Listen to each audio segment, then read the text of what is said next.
friends, it's Hi5 Trainer. In this video, we're going to learn about Bollinger Bands. But before we go into the video, if you haven't already, please subscribe to our channel. I've made quite a lot of videos on trading and I'll be making even more videos, so please subscribe. In this video, we're going to learn about Bollinger Bands and how to use it correctly to incorporate it into our trading. Firstly, when you open a chart with Bollinger Bands, you'll see three lines. Okay friends, to learn about these three lines, we need to first learn about the middle line. By default, the middle line is the 20-day moving average. I already made a video on moving averages, so if you didn't watch that, I recommend you to watch it, but I'm not going to go over that in this video as that's not our topic of focus today. Now the bottom line and the top line are two standard deviations. They basically check how much the stock can stretch to the positive side and how much the stock can stretch to the negative side. Be it Bollinger Bands, moving averages, Vortex, VWAP, RSI, or any other indicator that you use, you need to identify the trend. Okay friends, this is very important. You need to identify the trend. The trend is your friend, so follow the trend. My advice is to not take a trade against the trend. How many ever indicators give you an opposite signal, trade with the trend. Now as you can see on my chart, there are three lines, so these are Bollinger Bands. But if you don't have Bollinger Bands on your chart, so if you don't have Bollinger Bands, click on indicators and then type in Bollinger Bands and click over here. Now Bollinger Bands are added to your chart.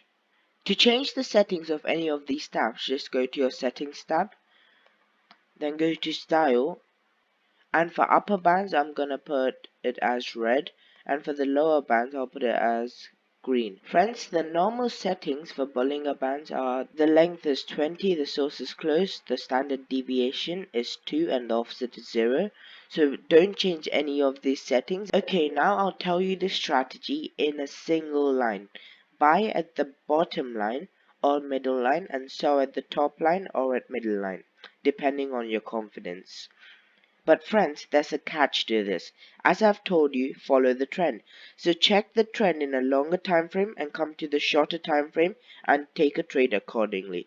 If the stock is in a downtrend, you have to only short, so short at the top line and buy back at the bottom line or the middle line.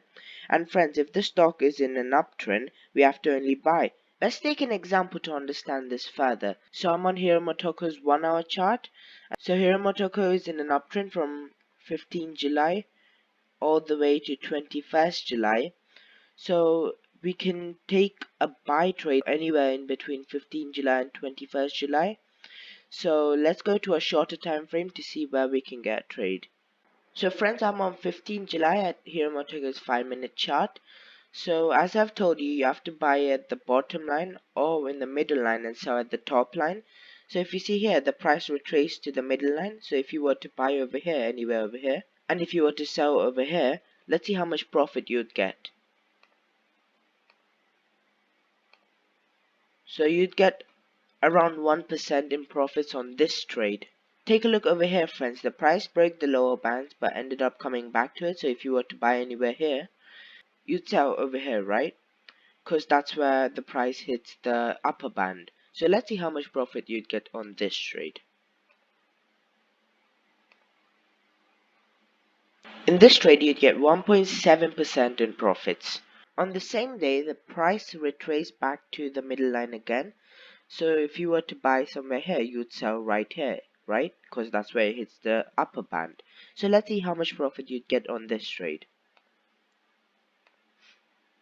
So on this trade you'd get around 0.25% in profit. Now if you were to take a trade, where would your stop loss be? Well, your stop loss would be if the price crossed back below the middle line or the lower bands, depending on how confident you are. Take a look at this trade. The share went below the lower band, so if you were to buy here, are you gonna sell over here because the close is below the middle line? Well, it's your wish, but generally if I buy at the lower bands, my stop loss would be below the lower bands, and if I buy at the middle line, my stop loss would be below the middle line. So on this trade, if you didn't sell anywhere here, you'd actually get profits at the end of the day. Friends, we should never take a trade based on only one indicator, so we should look at other factors such as other indicators and volume in order to take a trade.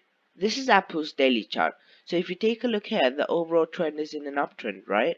Now we have to go to a smaller time frame and take a trade. So friends, take a look here.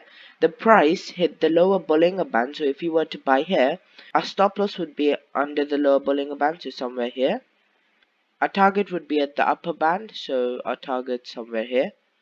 So our target got hit at this candle, so let's see how much profit we'd get on this trade. So on this trade we'd get around 1.25% in profits. Okay friends, that's it for this video. Thank you so much for watching. Hope you liked this video. If you like this video and like the trading related content that I'm sharing, then please subscribe.